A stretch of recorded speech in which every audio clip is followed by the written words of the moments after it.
The rain fell hard on the streets of Bizen that night. Park Yuna pulled her jacket tighter and walked faster. Her shift at the convenience store had ended late, and she was tired. 32 years old, living alone with an old cat, working nights for little money. Life was not exciting, but it was hers. The year was 2147. Humans had known about aliens for 30 years now. The Galactic Coalition brought many species to Earth. Some were friendly. Some were not. Most people stayed away from the aliens, and the aliens stayed away from them. It was easier that way. Yuna turned down the small road that led to her apartment. She passed the old market, now closed and dark. Behind it was a narrow alley where homeless people sometimes slept. She usually walked past it without looking, but tonight she heard something, a scream. High and sharp. Like a child in pain, Yuna stopped. Her heart beat faster.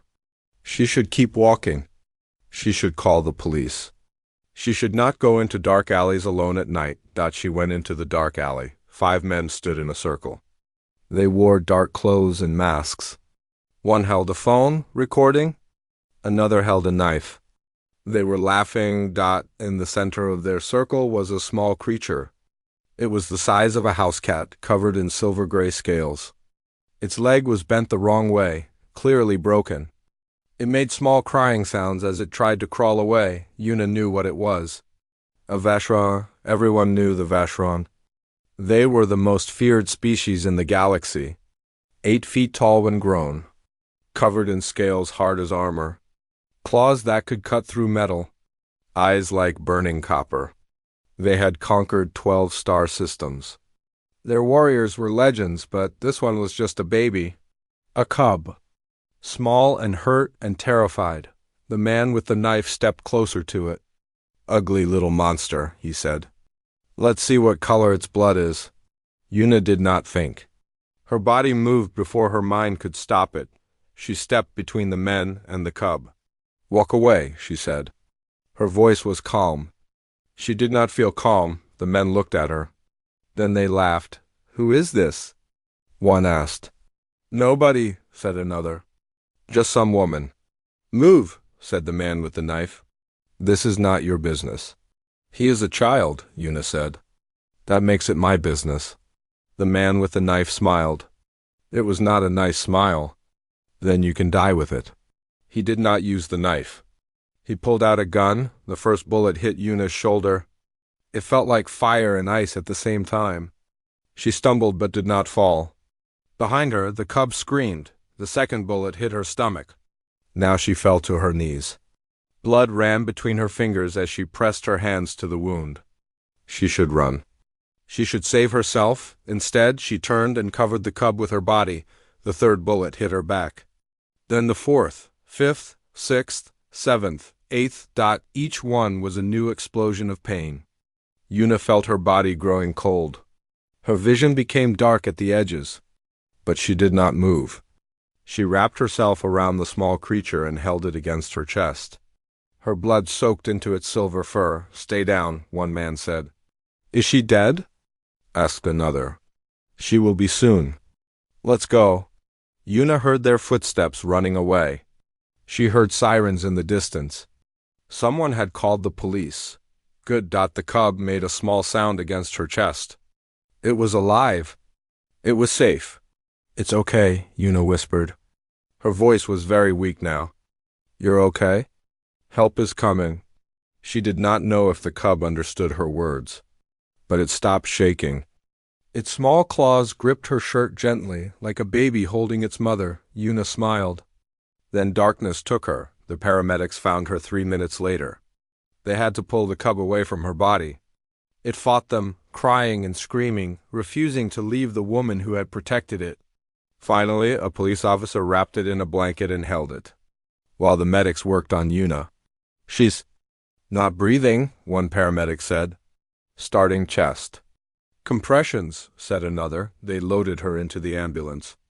They shocked her heart once, twice, nothing. We're losing her, someone said. In the cold darkness, Yuna felt herself floating. Was this death? It was quiet, peaceful, maybe not so bad. Then she heard something. A sound from very far away.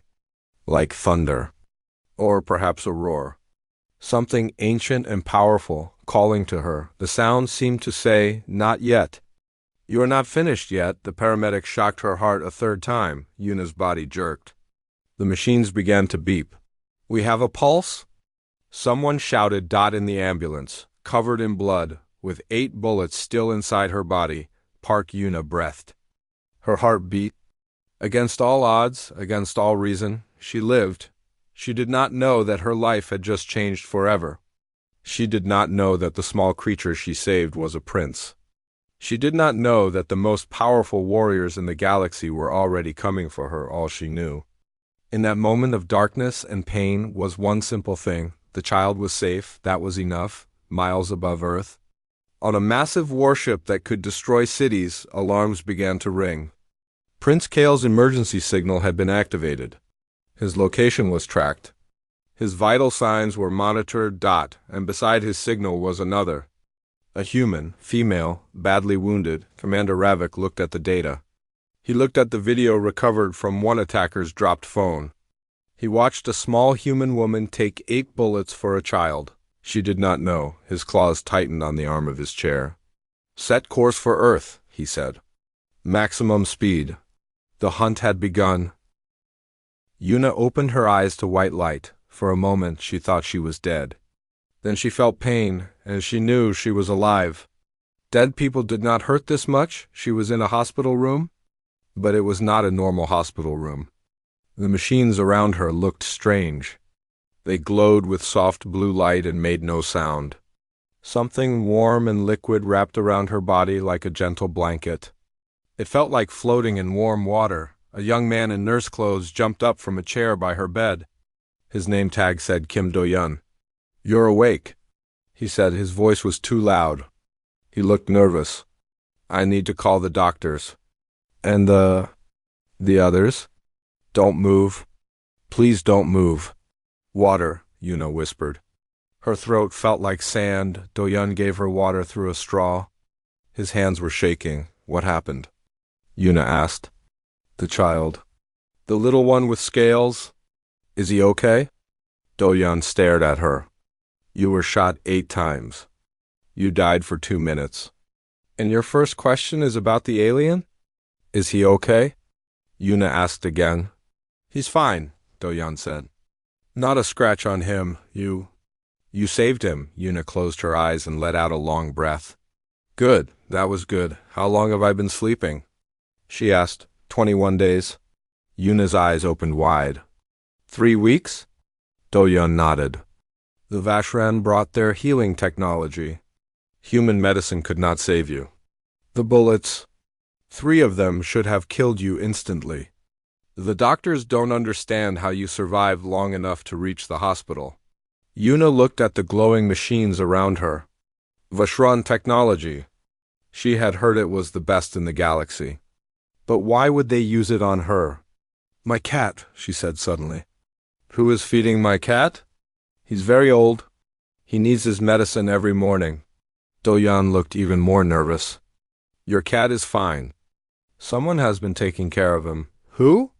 Before Do-yeon could answer, the door opened. Yuna had seen Vashran before. On the news. In pictures. Once, from very far away, at a diplomatic event she had watched on TV, but she had never seen one this close. He had to bend down to enter the room. His head nearly touched the ceiling. His body was covered in dark scales that looked like armor. His eyes glowed like hot copper. He wore real armor too, black and red, with symbols that pulsed with faint light. Claws as long as Yuna's fingers clicked on the floor as he walked. Behind him came 2 more. A female with 3 long scars across her face.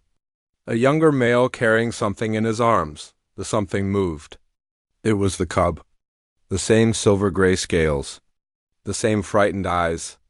But now those eyes were bright and happy, and when the cub saw Yuna, it made a loud, chirping sound and struggled to escape the young male's arms. "Prince Kale, please stay calm," the young male said. But the cub was already jumping onto Yuna's bed. It climbed up her body carefully, avoiding her wounds, until it reached her face. Then it pressed its small head against her cheek and made a purring sound. Yuna laughed softly. Her hand came up to touch the cub's back. His scales were warm and smooth. "Hello, little one," she said. "I'm glad you're okay." The large Vashran with copper eyes stepped forward. He went down on one knee beside her bed.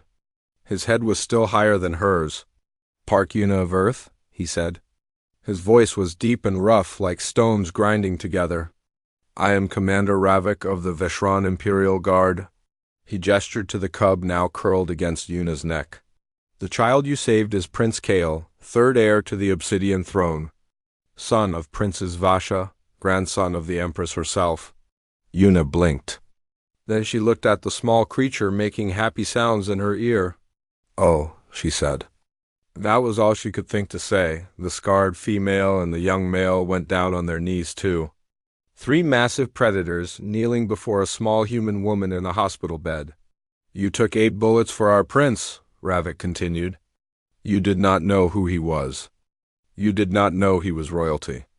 You saw only a frightened child, and you gave your life to protect him. I didn't die," Yuna pointed out. "You did," Ravik said. "For 2 minutes and 12 seconds, your heart stopped beating. You were dead. And then you came back. The doctors have no explanation. Neither do we." Yuna did not know what to say to that.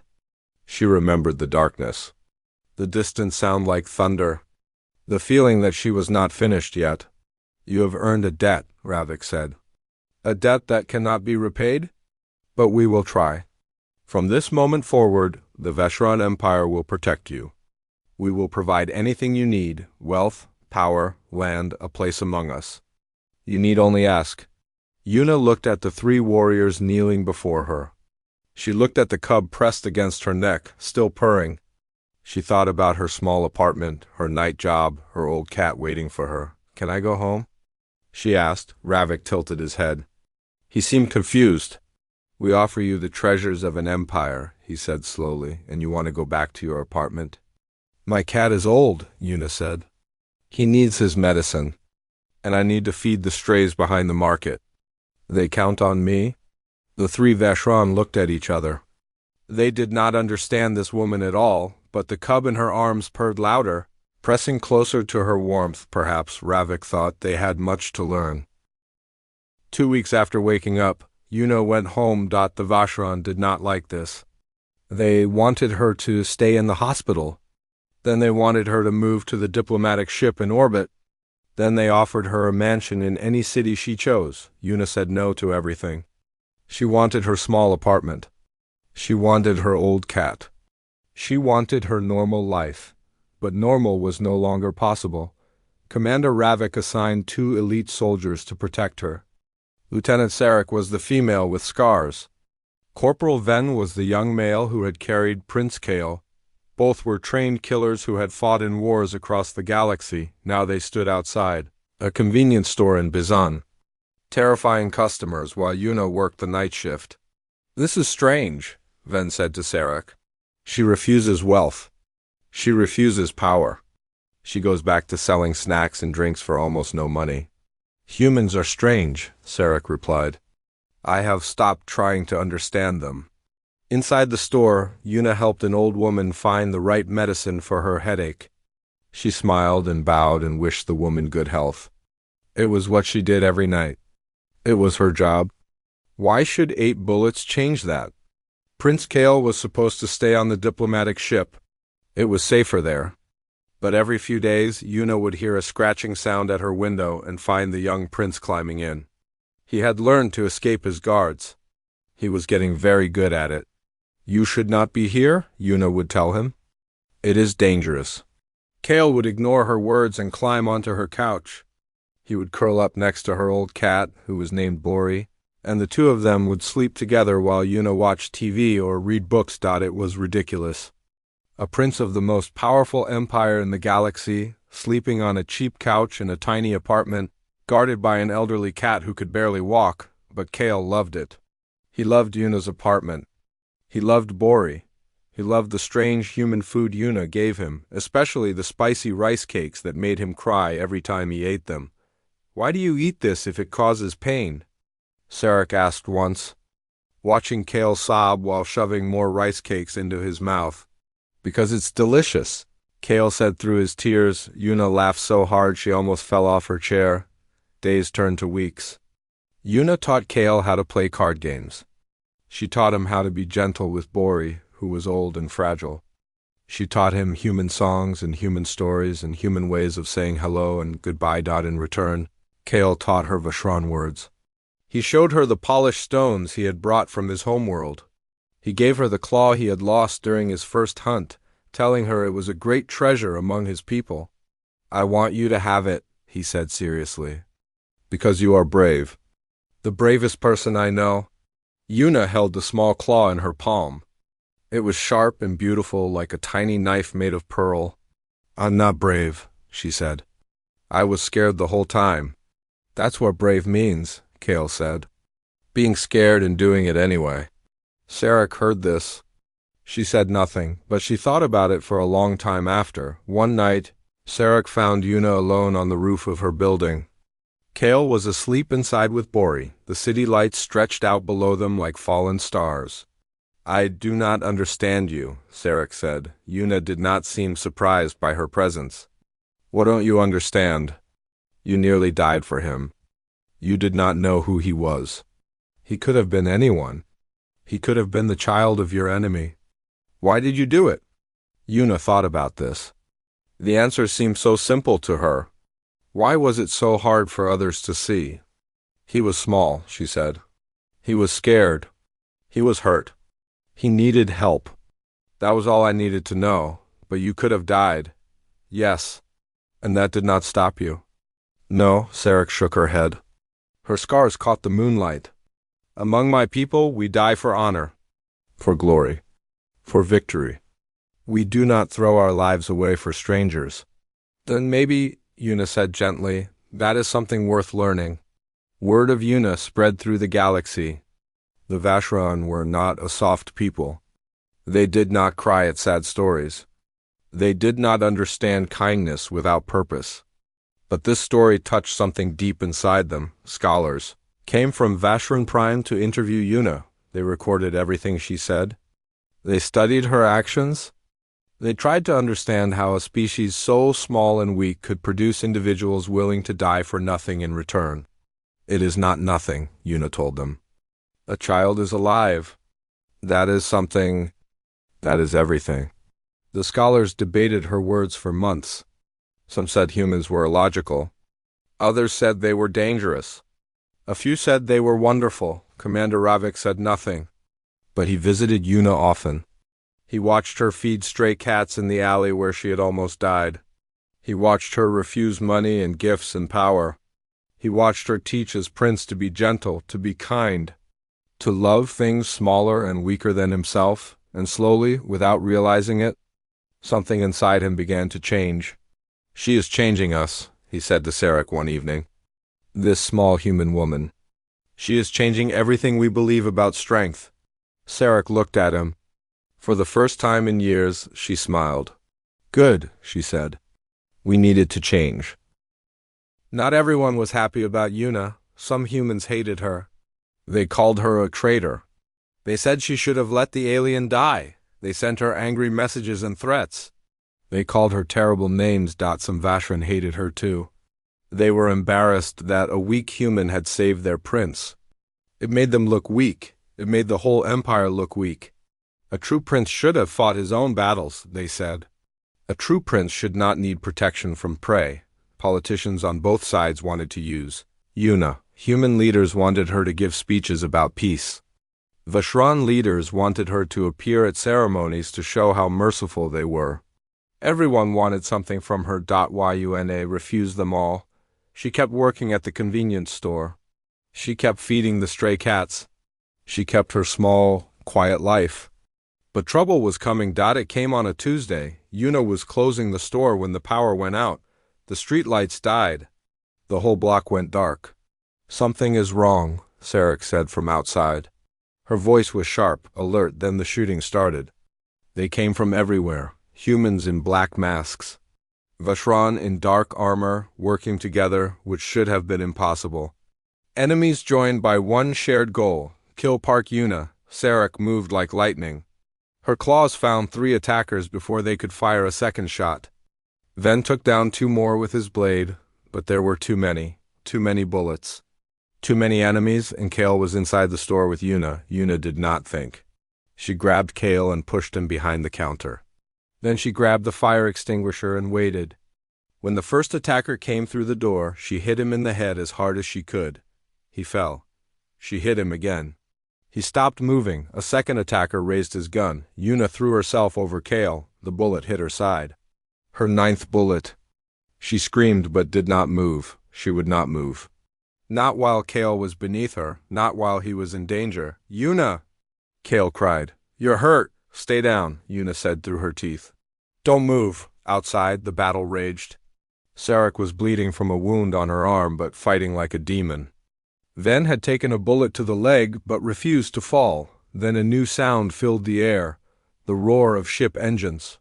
Bright lights cut through the darkness. Commander Ravik had arrived. He dropped from the ship before it landed, his armor blazing with power.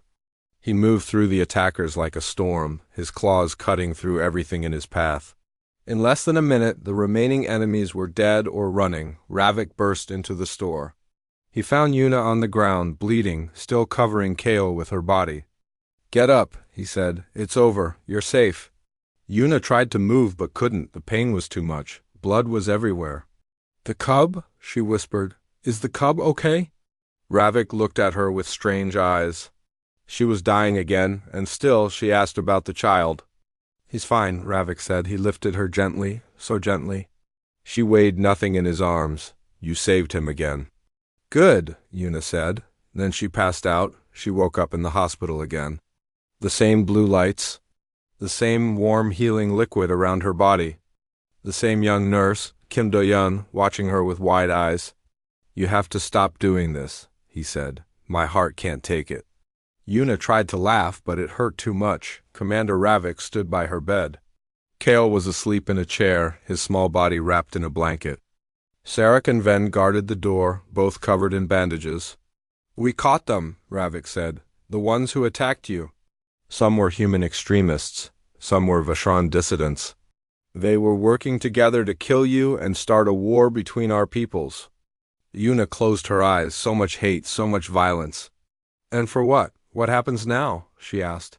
"A trial," Ravik said. "The first joint human-Vashran tribunal in history. You will be the main witness. I don't want to be famous. It is too late for that. You are already the most famous human in the galaxy." Yuna groaned. All she wanted was to go home, hug her cat, and sleep for a week. Ravik almost smiled. Almost. "You are infuriating," he said. "I've heard that before." The trial was broadcast across the galaxy. Every species watched as Park Yuna, small and still bandaged, walked into the great hall and told her story. She spoke in simple words. She did not try to be dramatic. She just told the truth. When asked what she wanted done to her attackers, Yuna thought for a long moment. "Prison," she said finally, "and help. They were scared and angry and they made terrible choices. I don't want them dead. I want them to become better people." The hall went silent. The Vashran judge spoke first. "You do not want revenge? They tried to kill you. Twice. Revenge won't fix anything," Yuna said. "It won't make me hurt less. It won't bring peace. It will only create more hate." Half the galaxy did not understand her words, but slowly, very slowly, they began to try.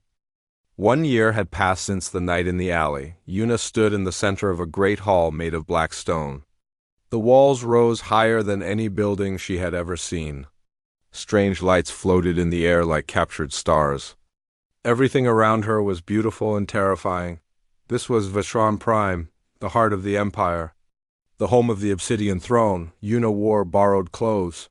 Fine robes of silver and blue, made from materials she could not name. They had tried to give her jewelry, but she refused. The only thing she carried was Bori, her old cat, sleeping in a small bag against her chest. They had told her she could not bring the cat. She had told them she was not coming without him. They stopped arguing. Sarek stood on her left. Ven stood on her right. Both wore their finest armor. Both looked proud and nervous at the same time. Kale bounced beside her, barely able to contain his excitement. He had grown so much in the past year. He was bigger now, almost reaching Yuna's shoulder. But when he looked at her, his eyes were still the same. Still full of love and trust. "Are you scared?" he asked. "A little," Yuna admitted. "Don't be. Grandmother will love you. Everyone loves you." Yuna was not sure about that, but she smiled anyway. The doors at the far end of the hall opened.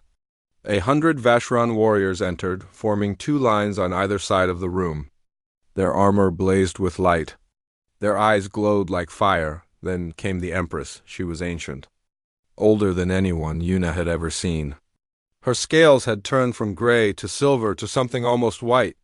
Her eyes held the weight of centuries. She moved slowly, but with a grace that made everyone else look clumsy. Behind her walked more royalty. Princes and princesses, lords and ladies, the most powerful beings in the galaxy. And they had all come to see one small human woman. The Empress stopped before Yuna. For a long moment she just looked at her, studying her, seeing something that others could not see. Then the Empress did something that made the entire hall gasped.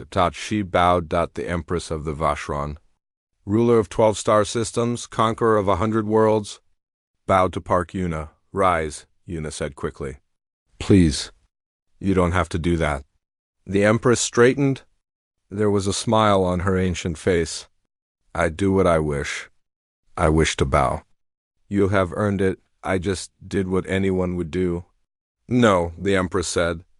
"You did what very few would do. You saw a frightened child and gave your life to save him. You did not know he was my grandson. You did not care about reward. You acted from pure kindness, pure love, pure courage." She reached out and took Yuna's hands. Her claws were gentle. Her touch was warm. "You have taught my people something precious," the Empress continued. "We are strong. We are proud.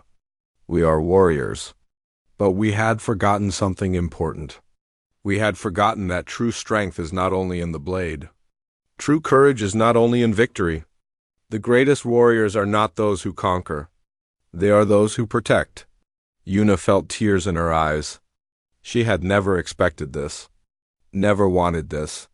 She was just a convenience store clerk from Bazine who couldn't walk past a crying child. "I offer you anything you want," the Empress said. "Wealth, land, power, a place among us. Name it, and it is yours." Yuna thought about this. She thought about all the things she could ask for. A mansion, money, a life of comfort, but there was only one thing she truly wanted. "A sanctuary," she said, "for children. On Earth, for the lost ones, the orphans, the ones with no home. Aliens and humans alike. A place where they will be safe and loved and protected, no matter what species they are." The Empress tilted her head. "That is all you want?" "That is everything I want." The hall was silent. Then the Empress laughed. It was a beautiful sound, like distant bells. "Granted," she said. "The Vashran Empire will build and fund this sanctuary. It will stand for 1,000 years, and it will carry your name."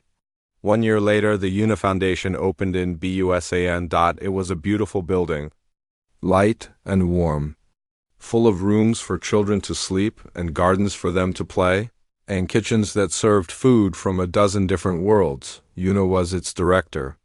She wore simple clothes and ate simple food and still refused to take a fancy salary. Sarek was the head of security, terrifying any adult who might think of harming the children. Ven taught the older kids how to defend themselves. Though he was surprisingly gentle with the smallest ones, Kale visited every month. Sometimes he stayed for weeks. The children loved him. They climbed on his back and pulled his ears and taught him human games. He was no longer just a prince. He was their big brother. Commander Ravik came too when his duties allowed. One evening he found Yuna on the roof, looking at the stars. "You changed everything," he said. "You know that?" Yuna shrugged. "I just did what anyone would do." Ravik laughed. He laughed more often now. "That is what makes your kind terrifying, Park Yuna. You truly believe that. You truly believe everyone would take 8 bullets for a stranger's child, wouldn't you?" she asked. He looked at her. He thought about the warrior he had been 1 year ago, cold, hard, caring only for honor and victory. Then he thought about the warrior he was now. The one who had learned to protect instead of conquer. The one who had learned that kindness was not weakness. Now? He said, "Yes, I would." Below them, in the garden, a Vacheron cub and a human toddler were arguing over crayons. Neither spoke the other's language, but somehow they understood each other perfectly. Nearby, old Bori slept in a patch of sunlight, living far longer than any cat should. As if he refused to leave Yuna's side, the galaxy was changing. Old enemies were becoming friends. Old walls were coming down. It would take time. There would be setbacks. There would be more hate and more fear, but it had started. One woman. One choice. One moment of impossible courage, and now across the stars, children were safe because Park Yuna had refused to look away. That was her legacy. That was enough.